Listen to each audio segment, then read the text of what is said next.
this immigration thing here in Pittsburgh, there's never-ending saga. The Emilianos faux GoFundMe page. The big hysteria because all you folks like their food. I really don't care. The ICE did a legitimate legal raid. They arrested, 17 or 16 people. But then the owner of Emilianos and his family, that I guess has a great rep. I don't know them. I've never met them. They have 4 restaurants. Apparently, they're very successful.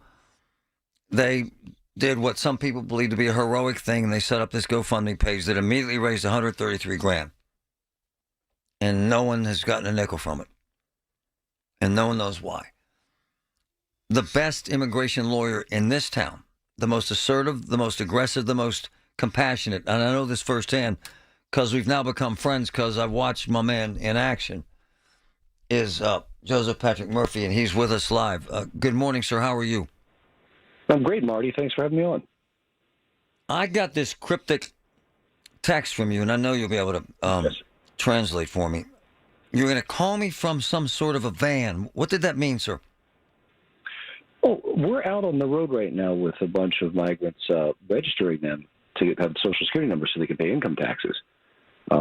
These are restaurant workers that work for a different restaurant, and that employer is trying to get ahead of the game by getting these people proper documentation. Oh, wow. So this is, I suppose, what the administration wants for people to, at least the ones that can, to get legal and follow the law. And for those that want to do it, we'll help them. Wow. So describe the situation. So you're sitting in a van with a bunch of illegal immigrants, right?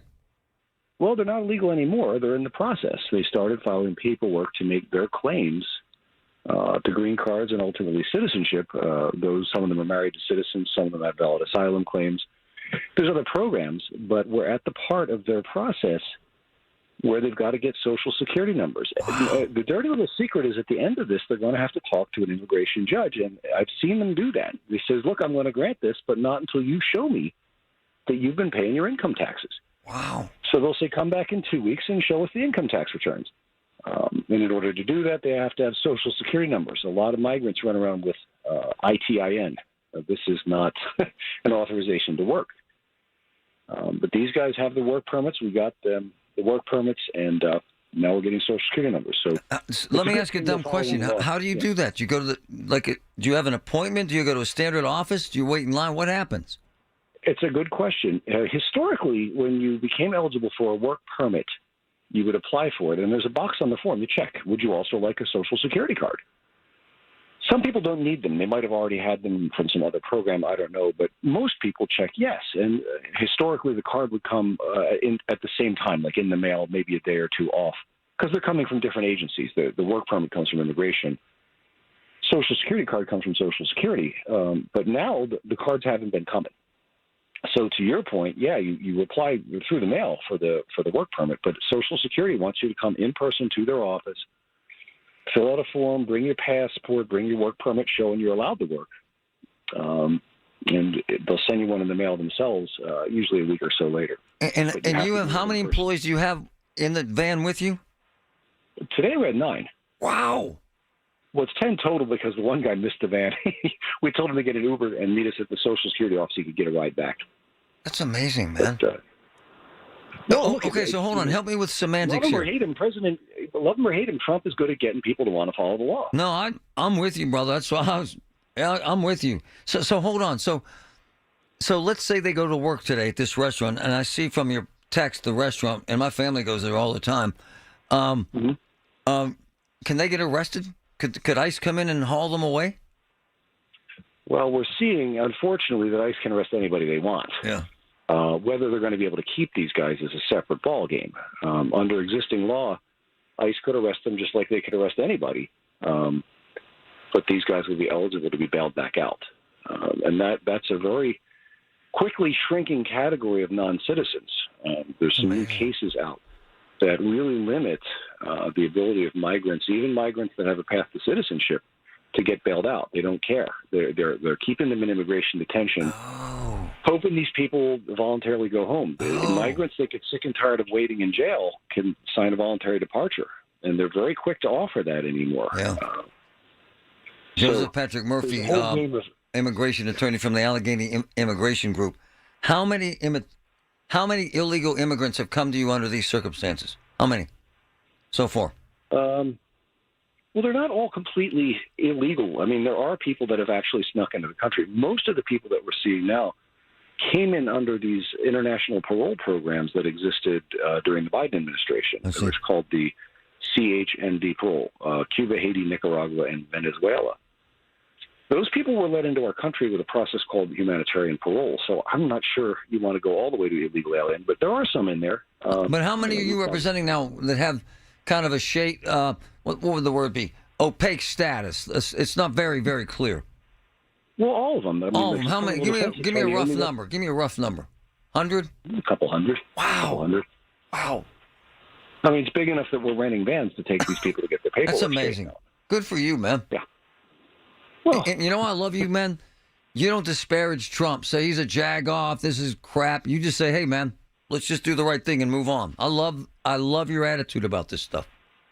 Well, he's got a set of orders, and the orders come from the American people. Yeah, you're right. Even if Trump didn't agree with those orders, the people have resoundingly voted to cut this thing back. Whatever it is, whatever you agree with it, you don't agree with it. I'm nonpartisan. I'm doing a job, and so is he, I presume. So the restaurant that these guys are from was shut down once already because they took away employees, and I'm guessing the owners are like, to hell with that. Let's get this straightened out. Is that fair for me to say? Not this group. No, not this group. This group never got raided. Okay. The owner came to me proactively, saw what was going on with the other raids we've been talking about, and said, "Can you get my guys out of it?" Oh, I love it. And I said, so he sent over these 10 guys. I told them to bring a little bit of money each. I think $250 to spend an hour. And we did an assessment of what they could do. Oh, I love this. Any claim. I love this. Do you mind if I name the restaurant? Yeah, I can't. I'm not allowed to do that. I can't. I mean, hold on. It's not fair. But I love it. We eat there all the time. It's a great joint. Yeah. So this guy called up through the grapevine, said, "Who's doing this work?" And everybody, including Murphy, we consulted. And, you know, there were some people we said, "Look, we're not able to fix this. What you have is not the common cold, sir. It's cancer." And we had to tell them that. That's cool. Wow. At least they know, because a lot of them don't even know. That's amazing. It's amazing. And then they can make their decisions. It's a hell of a story, man. You're a hell of a guy. I love this stuff. Hey, what's the word, man, on the Emilianos money? Have you heard anything? Oh, my goodness. The never-ending saga of Emilianos. Okay. So the one remaining client I have out of this group, I think it was his sister or his aunt. It was a woman that hired me to get the guy out. Yeah. Came in, a very nice lady, very pleasant, didn't argue about the bill, get my guy out. Okay.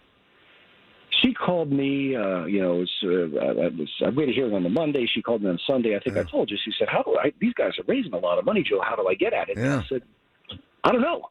I didn't even know who to contact. Yeah. She called me up earlier this week and says that they're calling her, and they want her to come in for something about this money. Yeah. She says, I'm a little nervous about doing that, and I don't blame her. She's a tiny little lady. Yeah. And like you should do in a foreign country with a very sophisticated legal issue that's being handled in a different language, she hired me. She said, I want you to take care of this. So I called the number, and it was some manager at Emiliano's. Oh. Very nice fellow, not argumentative, anything like that. Yeah. And I said, what do you need to see this lady for? And he says, I want to get together with her so we can figure out how to pay her. And I said, what do you mean figure out how to pay her? She's in a foreign country, in a foreign legal system, and she doesn't even speak English. How is she going to help you figure out how to pay her? All you have to do is write this lady a check. Write the damn check. Right. So he goes back. He says, oh, yeah, we're going to write a check. Okay, I get that. And we want to make sure we paid everybody. And I said, that's a good idea. And then he says, and I told you about this scam before. He says, we got to figure out about the taxes. So I said, look, man, a simple Google search would tell you that donations to GoFundMe are made with money that people have already paid the taxes on. True. It's not taxable to the organizer of the GoFundMe, and it's not taxable to the beneficiary. Yeah, we've run this race before. Actually, we've had this conversation. Yeah. All right. So get this, and again, not to make fun of this guy, because he may authentically be confused about these things. He's also foreign. But he says to me, I want to. This is an internet search, and I want to hear it from a professional. And I said to him, do you mean like a lawyer?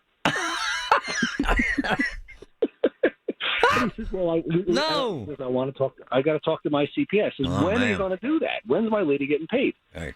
He tells me this afternoon. That was Tuesday. Oh, Guess what hasn't happened? no pay. Yeah, two Fridays ago, the money's going to be released in a couple days, Something stinks about this, brother. and the check is in the mail, and I love you. This thing's shady, man. You I are. don't know what's going on. I mean, look, I've got my job. I got to get these guys out, but You're as now far a as the van. money- You're now the most highly educated van driver in Western Pennsylvania. You are my man. No, we got a driver. We got. I'm not driving the van. Well, you should. You do everything else, damn it. Yeah. Joseph Patrick Murphy. 'Tis a fine lawyer. Thanks, my man. Always a pleasure, Marty. Thank you. Amazing, amazing stuff. Wow.